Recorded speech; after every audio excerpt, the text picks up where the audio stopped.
Hi everyone, welcome back to my channel, Learn Academic English, where I teach intermediate and advanced level lessons for English learners who want to take their English to the next level.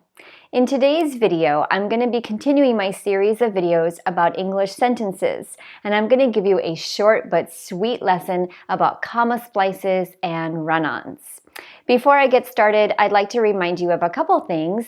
One is that I have a whole series of videos that will help you with English sentences, so please make sure to check that out. And if you find this video helpful, please don't forget to give it a like and leave a comment. Those things really help me to grow my channel and reach more English learners like you. So let's take a quick look at what we have here. I'm an English writing teacher. I teach English learners at the college level about how to write sentences and essays, research papers, and one of the most common mistakes that I see is comma splices and run-ons. So they're two different mistakes, but they're similar, so we can put them together in the same group. In addition, this is also a very common writing mistake made by native speakers. So it's common for both native speakers of English and people who are learning English as their second language. Today I'm going to show you what comma splices and run-ons are, and I'll show you how to fix them. But I do want to remind you that it is extremely helpful to have an understanding of what a sentence is, meaning what is a clause and what are the subject and the verb of the sentence. So if those things are new for you, you might want to check out my video about dependent and independent clauses. So let's get started. First of all, when we're talking about comma splices and run-ons, we need to think about how the sentence is structured. And a sentence should be an independent clause. IC here stands for independent clause. What is an independent clause? It's a group of words that can be a sentence because it has a subject and a verb.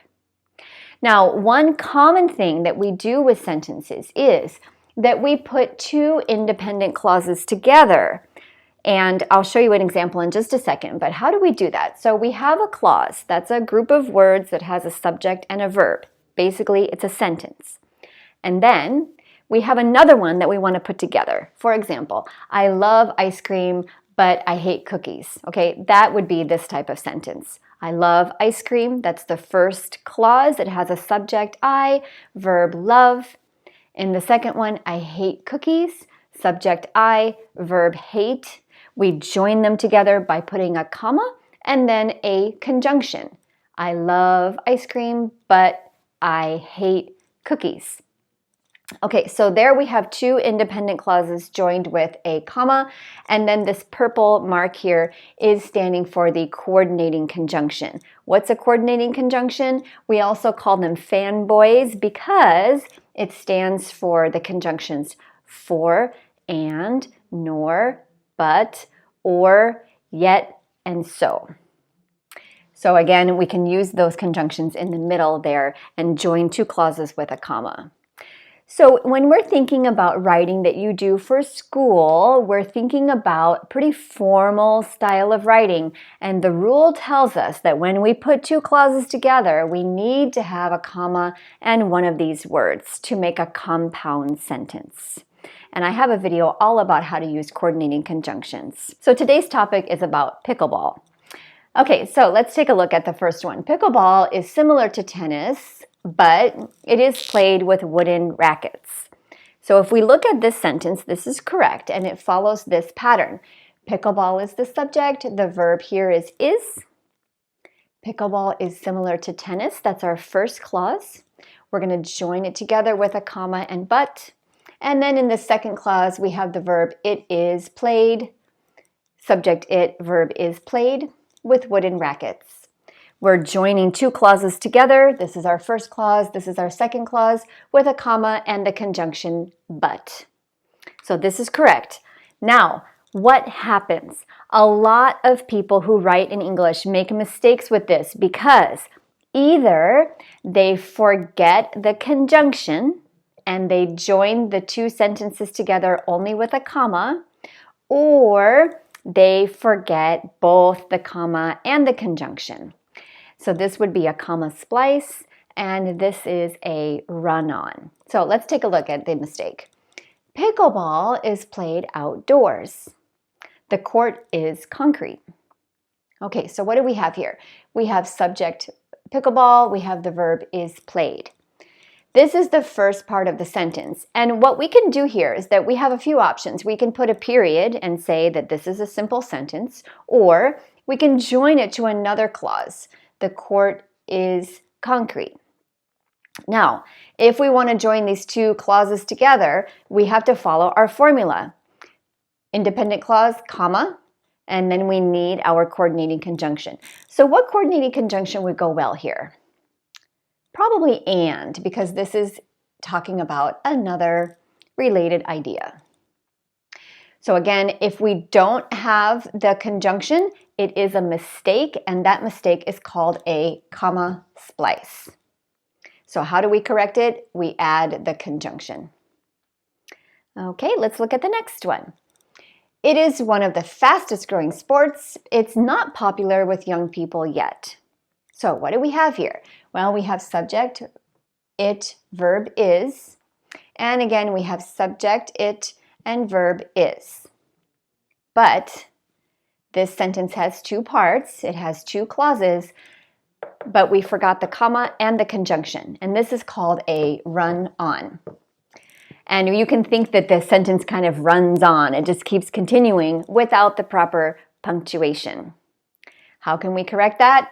We can add a comma, and maybe we would say here, but, because these seem to be opposite ideas. It's one of the fastest growing sports, but it's not popular with young people yet.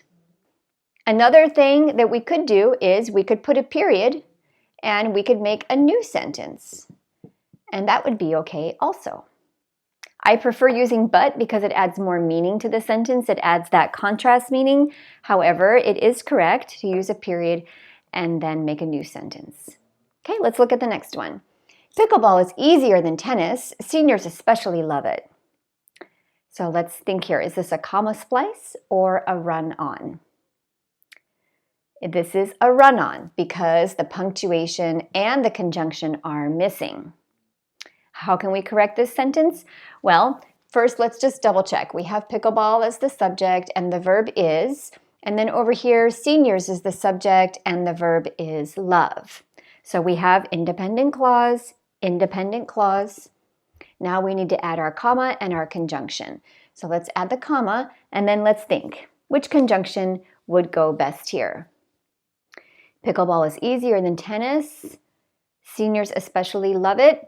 I think this would be so. This shows the reason. Okay. Finally, let's look at the last one. Despite its growing popularity, it's not an Olympic sport yet. What's happening in this sentence? Well, I added this one to show you that sometimes it can be confusing when the sentence is long, and that's when it's more common to make these mistakes. So first of all, in this sentence, let's find the subject and the verb. Can you find the subject in this sentence? And how about the verb? So the subject is it, and the verb is.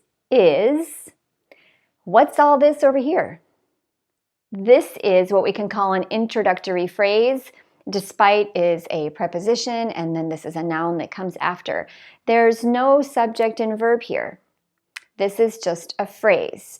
We often use a phrase with a comma at the beginning of the sentence, like in my opinion, or to be honest, or on the weekend.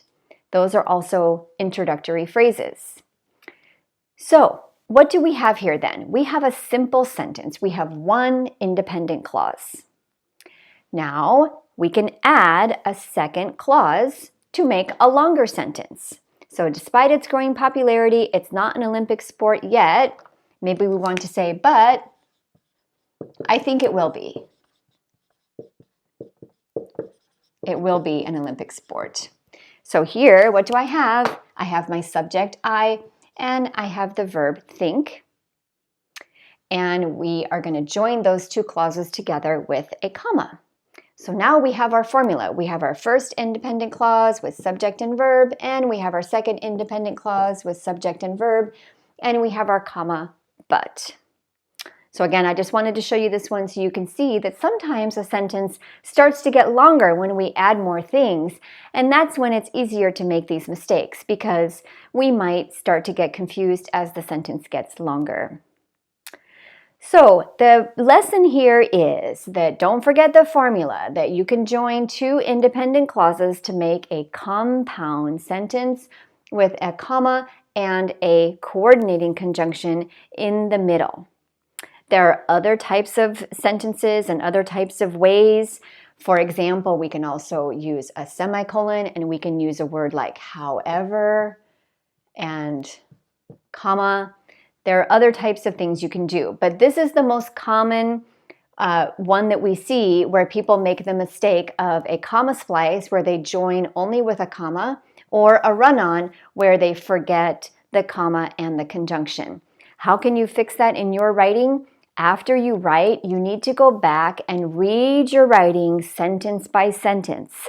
Analyze your sentences the same way I did here. Where's the subject and verb? Where's the subject and verb? Do I have two clauses? How do I connect them? Comma, coordinating conjunction. Or one of the other ways that you can see in my other videos. So if you have a question, please let me know, and you can practice with me in the comments below. Don't forget to check out the other videos in this series and come back soon for more lessons about writing. Take care and see you soon.